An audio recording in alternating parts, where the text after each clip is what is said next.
Anak, maraming bagay akong nais sabihin, ituro at aminin sa iyo. Marami dito ay tungkol sa mga karanasan sa buhay at natutunan sa salita ng Diyos. At ngayon pa lang, nais kong malaman mo na mabibigo kita bilang tao. Sa maraming bagay, kahit hindi ko man naisin na mangyari ang mga ito. Ngayon pa lang, patawad, mahal kong anak. Mahal ka ng Diyos, higit pa sa pinagsamang pagmamahal namin ng iyong ina. Maniwala ka sa Kanya, di mo man siya nakikita o naririnig.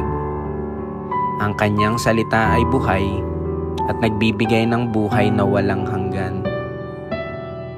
Isang hiling ko'y maging sapat ang aking natitirang oras para maibahagi sa iyo ng personal kung paano niya ako binago.